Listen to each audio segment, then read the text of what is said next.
Declaro eleitos e empossados os primeiro vice, segundo vice e terceiro vice-presidente, assim nominados. Deputado Miro Teixeira, primeiro vice-presidente. Deputado Vicente Arruda, segundo vice-presidente. Deputada Sandra Rosado, terceira vice-presidente.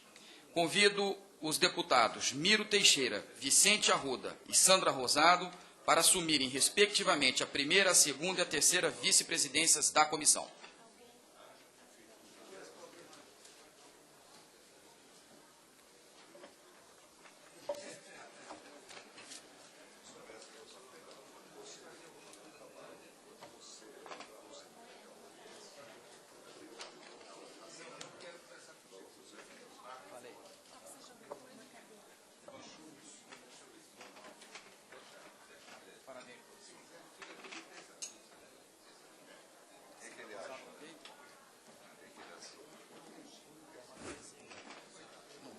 Nisso.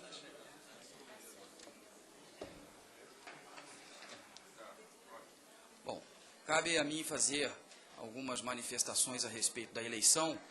Eu aproveito a oportunidade, em primeiro lugar, para, em primeiro lugar, agradecer a confiança depositada em minha pessoa pelos colegas membros da comissão, e eu espero corresponder sinceramente às expectativas de todos, assim como também da sociedade, para que façamos um trabalho à altura da importância, da envergadura da missão, que é um novo Código de Processo Civil brasileiro. Eu gostaria rapidamente de fazer um breve histórico do procedimento legislativo de que resultou o projeto que agora, vindo do Senado, será trabalhado pela Câmara dos Deputados. Em 30 de setembro de 2009, uma comissão de notáveis juristas, presidida pelo então ministro do Superior Tribunal de Justiça, Luiz Fux, foi incumbida, através de ato do presidente do Senado, José Sarney, de elaborar anteprojeto de lei visando instituir um novo Código de Processo Civil. A comissão de juristas foi assim composta: presidente, ministro Luiz Fux, relatora-geral, professora Tereza Arruda Alvim Vambier, e como membros, Adroaldo Furtado Fabrício, Benedito Cerezo Pereira Filho, Bruno Dantas, Eupídio Donizete Nunes, Humberto Teodoro Júnior, Jansen Fialho de Almeida, José Miguel Garcia Medina, José Roberto dos Santos Bedac, Marcos Vinícius Furtado Coelho e Paulo César Pinheiro Carneiro. Elaborado o anteprojeto, o texto foi encaminhado ao Senado, transformando-se no projeto de lei 166 de 2010, subscrito pelo presidente do Senado, José Sarney. Na tramitação legislativa no Senado, por força regimental, constituiu-se comissão especial de 11 senadores para analisar e discutir o projeto. Sob a presidência do senador Demóstenes Torres, a comissão contou com a relatoria do senador Walter Pereira e como membros os senadores Assir Gurgax, Almeida Lima, Antônio Carlos Magalhães Júnior, Eduardo Suplicy, Marconi Perillo, Papaléu Paes e Regis Fichtner. Em 4 meses de tramitação, o relatório foi concluído, encaminhado ao plenário do Senado, que o aprovou em dezembro de 2010.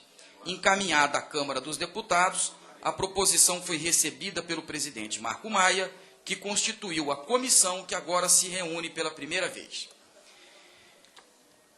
Mas justiça atrasada não é justiça, senão injustiça qualificada. Assim, Rui Barbosa exaltou um dos valores mais caros à justiça, a presteza na distribuição do direito. Não a pressa, que rascunha e fragiliza garantias das partes, mas a racional celeridade, que, aliás, já está prevista na Constituição Federal. Segundo dados do Conselho Nacional de Justiça, apenas 3 em cada 10 ações que tramitavam na Justiça Federal em 2010 foram julgadas, revelando um assustador índice de congestionamento na justiça brasileira. Em 2009, o índice era de 67%. Em 2010, subiu para 70%. que a reforma do CPC, o Código de Processo Civil, é urgente e não se discute.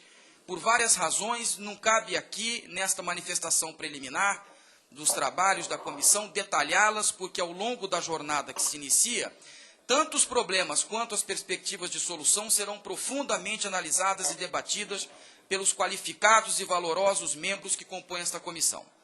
O desafio que nos impõe a tarefa de revisar um projeto trabalhado com muita proficiência no Senado transcende a necessidade de criar mecanismos para acelerar ou abreviar o rito procedimental do processo civil, remetendo-nos a uma missão maior, que é a de constitucionalizar o Código de Processo Civil, dando-lhe feição compatível com os valores, princípios e as garantias inscritas na Carta Magna.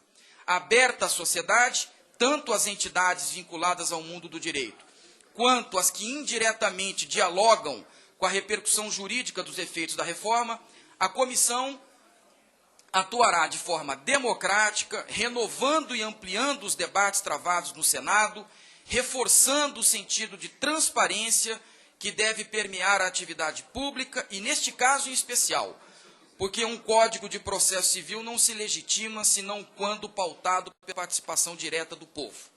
Desta forma, convicto de que todos os membros da comissão assumirão com entusiasmo e galhardia a missão histórica de participar da elaboração do Código de Processo Civil, saúdo a todos, desejando que o nosso trabalho, ao final, corresponda aos anseios da sociedade brasileira, que clama por um diploma legal que garanta celeridade processual, mas efetividade do direito e, por fim, absoluta submissão aos mandamentos constitucionais.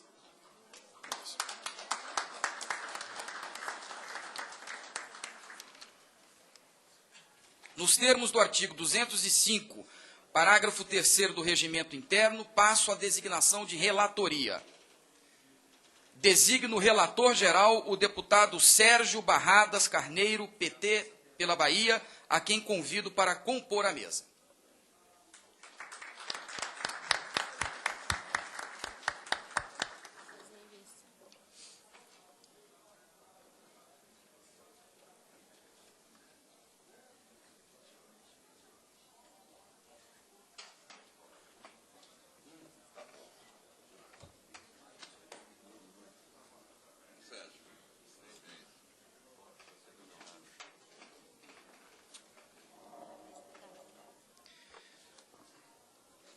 Antes de nominar os relatores parciais, faço questão de registrar aos membros da comissão, meus colegas parlamentares, que procurei contemplar, em respeito à tradição da casa, os nomes correspondentes à proporcionalidade partidária e à sazonalidade, às regiões do país. Ficando, então, o deputado Efraim Filho, do DEM pela Paraíba, responsável pela relatoria parcial da parte geral e princípios fundamentais do projeto de reforma do Código de Processo Civil.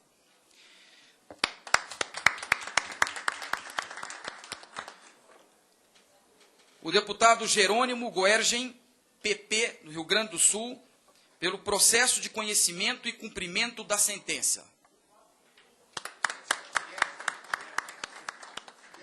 Retificando, em nome da própria economia processual e exatidão dos termos, Jerônimo Gergen. Arnaldo Faria de Sá, pelo PTB de São Paulo, responsável pela temática processo de execução.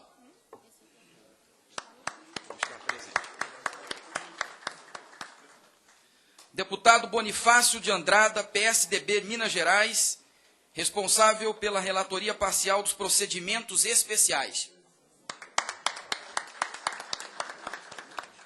E, por fim, o deputado Hugo Leal, PSC, Rio de Janeiro, responsável pelo tema processo nos tribunais e meios de impugnação das decisões judiciais e disposições finais e transitórias.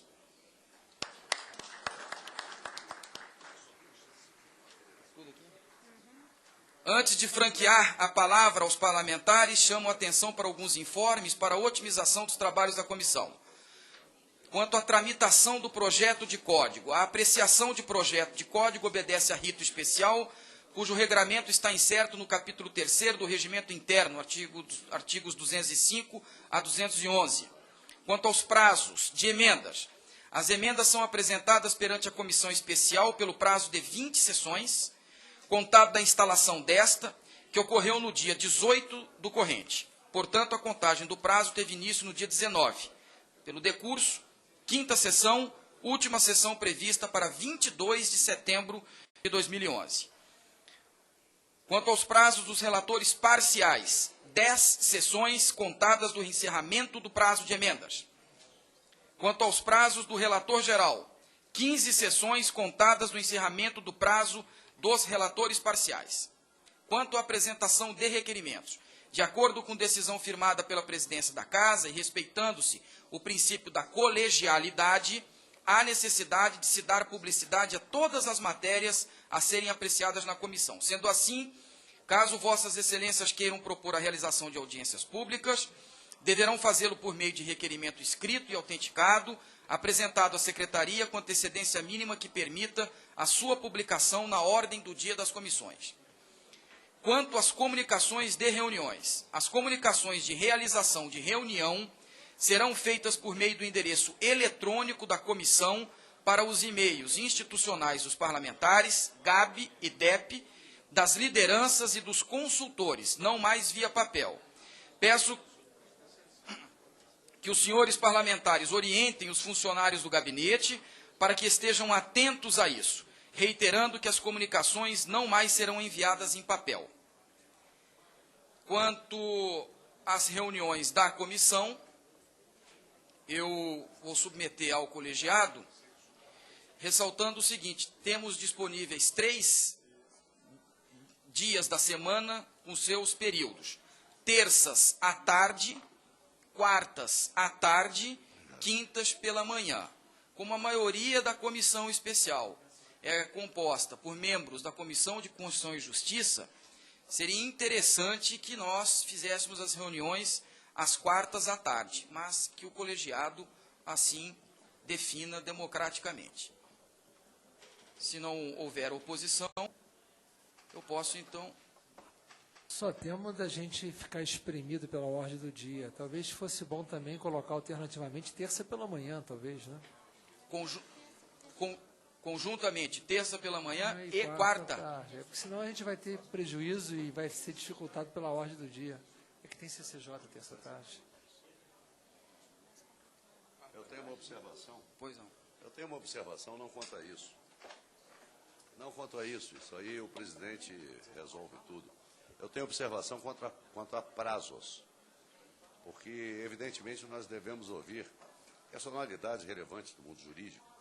E me parece razoável que nós